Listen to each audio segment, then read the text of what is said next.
કચ્છના અંજારમાં કાળજુ કંપાવનારી ઘટના ઘટી છે। અંજારમાં માતા પુત્રના સંબંધોને લાંછન લાગ્યું છે। 50 વર્ષના પુત્રએ 80 વર્ષની વૃદ્ધ માતા પર દુષ્કર્મ આચર્યું છે। અશક્ત જનતા પર પુત્રની હેવાનિયત, માતાને બ્રેન સ્ટ્રોક બાદ હેમરેજ। અંજાર પોલીસ સ્ટેશનથી 5 કિલોમીટર દૂર ગ્રામ્ય વિસ્તારની ઘટના છે। દીકરો વૃદ્ધ માતા સાથે મારપીટ કરતો હોવાનો પણ આરોપ છે। વૃદ્ધ મહિલા સરકારી હોસ્પિટલમાં અતિ નાજુક હાલતમાં છે। પોલીસે દુષ્કર્મનો ગુનો નોંધીને આરોપી પુત્રની ધરપકડ કરી। 27 ફેબ્રુઆરીની રાત્રે બનાવ બન્યો છે। નરાધમના નાના ભાઈની પત્નીએ કરી હતી ફરિયાદ। પોતાની સગી માને માથામાં ગંભીર પ્રકારની ઈજાઓ પણ પહોંચાડવામાં આવે, જે બનાવની ભોગ બનનારના પરિવાર દ્વારા પોલીસને જાણ થતા તાત્કાલિક પોલીસ ઘટના સ્થળે પહોંચી હતી અને આરોપી પોતે નશાની હાલતમાં હોય તેની વિરુદ્ધમાં તેને પકડીને તેની વિરુદ્ધમાં પ્રોહિબિશનનો કેસ કરવામાં આવે છે। બેફામ રફતાર પર બ્રેક ક્યારે, હવે એના પર નજર કરીએ।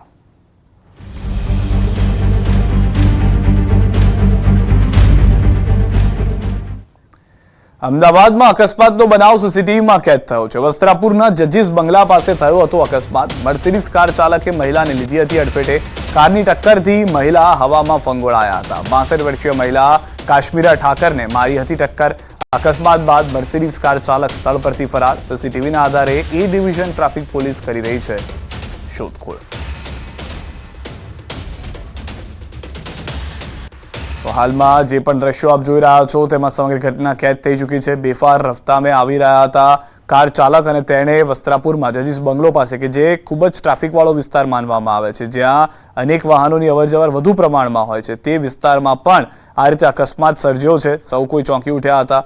કોણ છે આ મર્સિડીઝ કાર ચાલક તે હજી પણ પોલીસ પકડથી દૂર છે।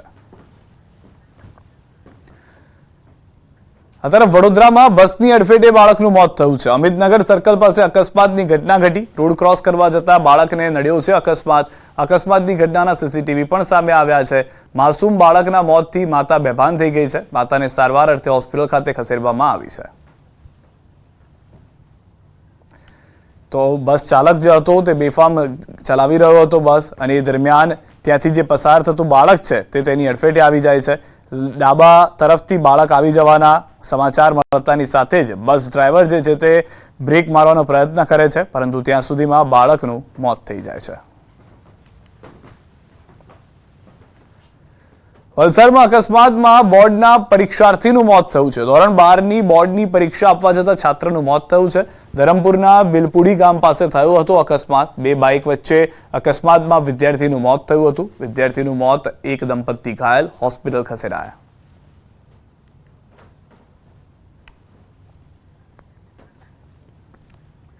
આ તરફ રાજકોટમાં બીઆરટીએસ બસ ચાલકનો વિડીયો વાયરલ થયો છે। પ્રવાસીઓના જીવને જોખમમાં મૂકતો ખુદ ડ્રાઈવર જોવા મળી રહ્યો છે। ચાલુ બસમાં માઓ ગસ્તો બીઆરટીએસ ડ્રાઈવર જે છે તે જોવા મળ્યો છે। ડ્રાઈવર ઇન્દ્રજીતસિંહ મોરીને કરાયો છે સસ્પેન્ડ। શહેરના 150 ફૂટ રિંગ રોડ પરનો વિડીયો હોવાની જાણકારી છે। પોતાના અને પ્રવાસીઓને જીવના જોખમમાં મૂક્યા હોવાના દ્રશ્યો કેદ થયા છે। સ્ટીયરિંગ પર માવો ઘસવાનું પાટિયું મૂકી માવો ઘસતો બસ ચાલતી રહી તેવા પણ દ્રશ્યો જોવા મળ્યા હતા। ડ્રાઈવર માવો ઘસવામાં મશગુલ રહ્યો અને બસ ચાલી રહી હતી। સ્ટીયરિંગ પર પાટિયું મૂકવામાં આવે છે। જે રીતે પાનના ગલ્લા પર માવા ઘસીને આપવામાં આવે છે તે રીતે તે ચાલુ બસે માવો ઘસી રહ્યો હતો। જે ત્યાં જતા હતા લોકો તેઓ પણ ચિંતામાં હતા કે આ કોઈ વ્યક્તિ સાથે અકસ્માત ન કરી દે। સદનસીબે કોઈ અકસ્માત તો ન થયો, પરંતુ આ વિડીયો તુરંત વાયરલ થવાને કારણે કાર્યવાહી કરવામાં આવી છે। હાલમાં જે જાણકારી છે તે એ પણ મળી રહી છે કે જે બસ ચાલક છે, જે ડ્રાઈવર છે, તેને સસ્પેન્ડ કરી દેવામાં આવ્યો છે। પરંતુ ફરી એક વખત રાજકોટનો આ જે રોડ છે તે ખૂબ જ વ્યસ્ત માનવામાં આવે છે। વધુ જાણકારી ન્યૂઝ 18 સંવાદદાતા હાર્દિક પાસેથી મેળવીશું। હાર્દિક, કેટલી ગંભીર ઘટના છે, શું પગલાં લેવામાં આવ્યા છે આ ઘટનામાં? ચોક્કસથી હાલ આ જે બસ ચાલક છે તેને તાત્કાલિક અસરથી સસ્પેન્ડ કરી દેવામાં આવ્યો છે। આગામી તપાસ જ્યાં સુધી પૂર્ણ ન થાય ત્યાં સુધી તેમને જે છે નોકરી પર ન આવવાના આદેશ આપી દેવામાં આવી જાય છે। રાજકોટ મહાનગરપાલિકા દ્વારા તાત્કાલિક ધોરણે આ નિર્ણય લેવામાં આવ્યો છે। ખાસ કરીને આ બસ છે તે રાજકોટ શહેરના અતિ વ્યસ્ત ગણાતા 150 ફૂટ રોડ ઉપર દોડતી હતી અને એ સમયે જ જે છે આ બસ ચાલક ચાલુ બસે માવો ચોરતો હતો। અનેક લોકોના જીવને પણ જોખમમાં મૂક્યા હતા। ત્યારે આ મામલે મહાનગરપાલિકા પણ એક્શનમાં આવી છે અને તાત્કાલિક અસરથી જે ડ્રાઈવર છે તેમને સસ્પેન્ડ કરી દેવામાં આવ્યું છે। આભાર હાર્દિક સમગ્ર માહિતી બદલ. તો જે રીતે હાર્દિકે પણ જણાવ્યું કે અતિ વ્યસ્ત વિસ્તાર છે રાજકોટમાં, જે લોકો રહે છે તેઓને તો ખ્યાલ છે, પરંતુ આ બાકીના લોકોને પણ એ સમજવું જરૂરી છે કે આ જે વિસ્તાર છે ત્યાં આગળ વારંવાર જે ટ્રાફિક છે તે જોવા મળતો હોય છે, અને એ સમય દરમિયાન આ રીતે માવો ઘસવામાં આવી રહ્યો છે. કેટલાક મુસાફરો બસમાં છે, એકલો વ્યક્તિ ચલાવતો હોય તેવું પણ નથી, મુસાફરો પણ બસમાં છે. ન ફક્ત તેટલું, પરંતુ માવો ઘસતો તે પાટિયું મૂકીને જોવા મળી રહ્યો છે. તો બેફામ રફતારનો કહેર છે. આ 4 અલગ અલગ દ્રશ્યો જોઈ રહ્યા છો, અલગ અલગ શહેરના દ્રશ્યો છે, પરંતુ પરિસ્થિતિ તમામ જગ્યાએ એક જ સરખી જોવા મળી રહી છે. બેદરકારી જ્યાં જ્યાં રાખી ત્યાં લોકોને મોતનું કારણ જોવા મળ્યું છે. અમદાવાદની અંદર એ અકસ્માત હોય કે જ્યાં આગળ મર્સિડીઝ કાર બેફામ ચાલી રહી હતી, બસની અડફેટે માસૂમનું મોત થયું હોય કે પરીક્ષા આપતા જતા વિદ્યાર્થીનું વલસાડમાં મૃત્યુ થયું હોય.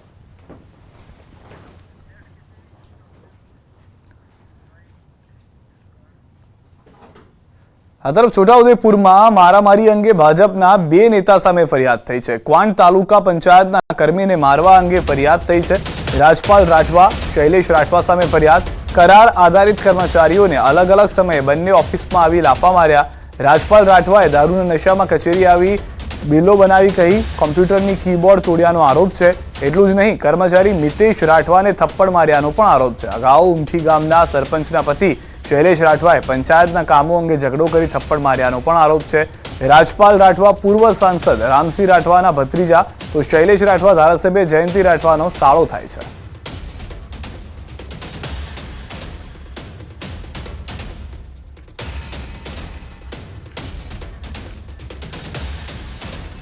આ તરફ અમદાવાદમાં થલતેજ વિસ્તારમાં મોડી રાત્રે ધીંગાણું થયું હતું. 2 જૂથ વચ્ચે પાર્કિંગ બાબતે બવાલ થઈ હતી. બોલાચાલી બાદ 2 જૂથ વચ્ચે મારામારી થઈ.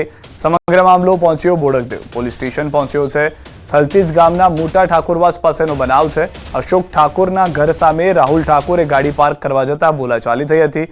લગ્ન પ્રસંગના કારણે કાર પાર્કની તકરારમાં રાહુલને અશોકને પાઇપ વડે હુમલો કર્યો હતો. બોડકદેવ પોલીસે પ્રોહિબિશન અને મારામારી અંગે ગુનો નોંધી કાયદેસરની કાર્યવાહી હાથ ધરી છે.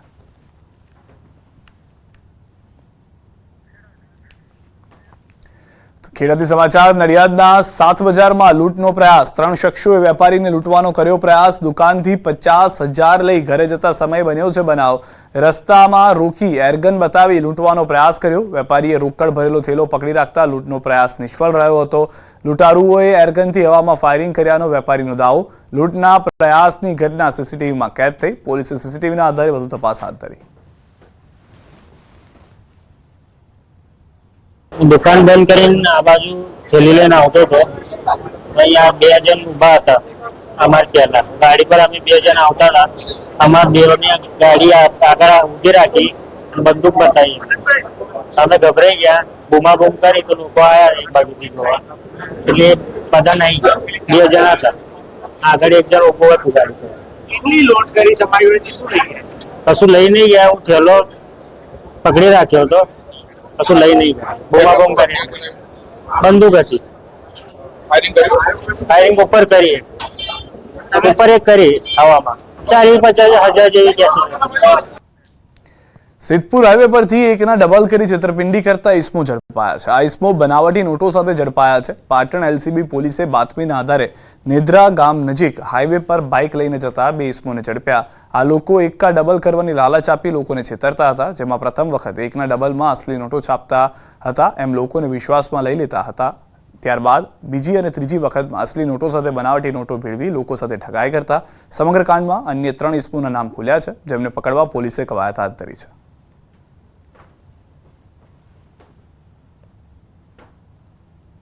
નેદ્રા ગામ નજીક રેડ કરતા મેં જણાવ્યા તે બાબરજી અને મોતીસંગ બંને એક મોટરસાયકલ ઉપર મળી આવેલ અને તેમની પાસેથી જે ચલણની નોટો મળી આવે તેમાં ઉપર અને નીચે એ ભારતીય બનાવટની અસલી ચલણની નોટો મળી આવેલ અને વચ્ચેના ભાગે ભારતીય મનોરંજન બેંકની નોટો મળી આવેલ.